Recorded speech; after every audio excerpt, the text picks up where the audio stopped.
Hey, what's up guys, it's Jason. Today we're going to make Korean barbecues. We did cover Korean barbecues in Korean barbecue taco episode, but that one was more like simplified and easier way of making Korean barbecues. Today we're going to make proper way of making Korean barbecues. So let's get started.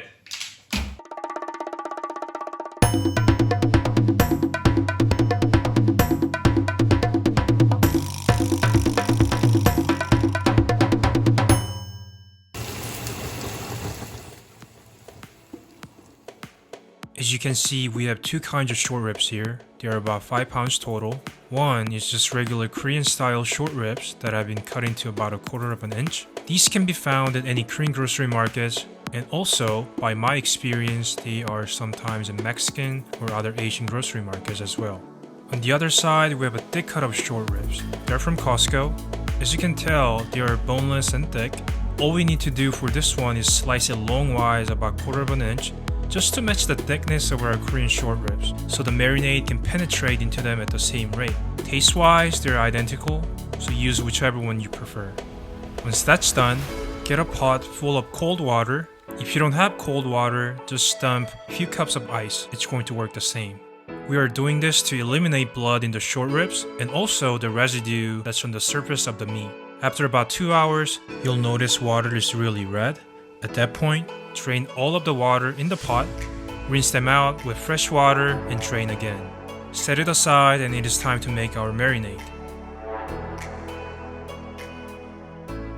In a large bowl, combine 1.5 cups of reduced sodium soy sauce or 1 cup of regular soy sauce, 2 cups of water, 2 tablespoons of sesame oil, black pepper, 3/4 cup of sugar, half a cup of mirin or cooking wine, 2 cups of chopped green onions, 1/4 cup of finely chopped garlic, and finally, if you want to make it restaurant style, add 2 teaspoons of chicken bouillon. This is basically MSG, which is 100% optional. If you do not want that, please skip it. Give it a nice stir until sugar is completely dissolved. Get a big plastic or glass container that's enough to hold all of our short ribs and marinade. Now let's marinate our short ribs. First, we're going to layer our meat, then using a ladle, pour a generous amount of marinade on top of it, and repeat this process until all of the short ribs are submerged.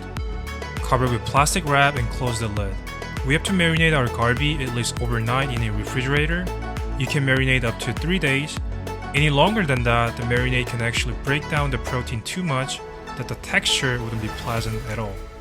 Honestly, this thing is so good that they'll be gone the next day, so don't worry too much about it.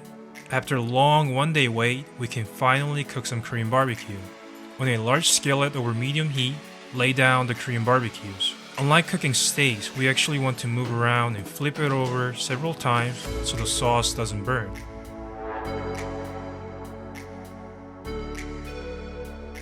As you can tell, there's nice caramelization going on. Optionally, if you want some charred or grilled flavor on it, using a torch, sear the surface of Korean barbecue until it has a nice char.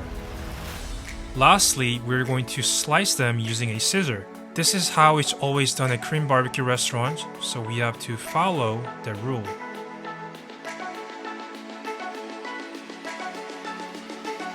There we go, Galbi, aka Korean barbecues. For the purpose of making this video, I actually put them on a plate, but they are the best when you eat them right off the grill or pan. If your tongue or ceiling of your mouth feels burned, that is a good sign that you had a fantastic Korean barbecue experience. As you can see, I also had a great experience.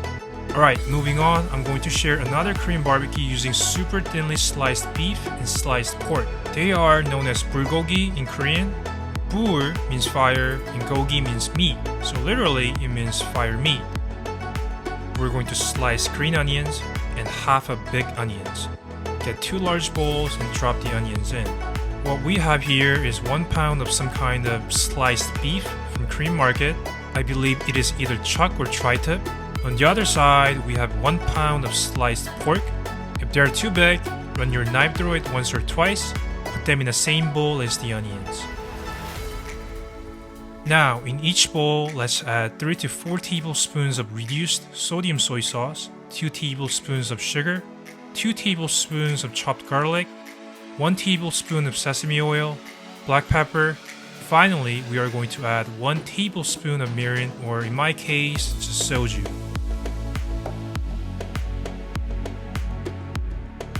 All they're left to do is just mix them, wear a glove, and mix them well.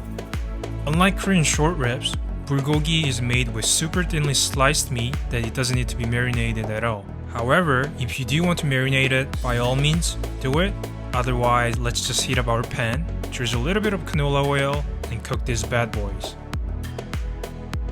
I was feeling kinda taco. What the hell does that even mean? Anyways, you can eat it with rice. It is also great on tortillas. Possibilities are really endless. Thanks for watching. I'll see you guys next time.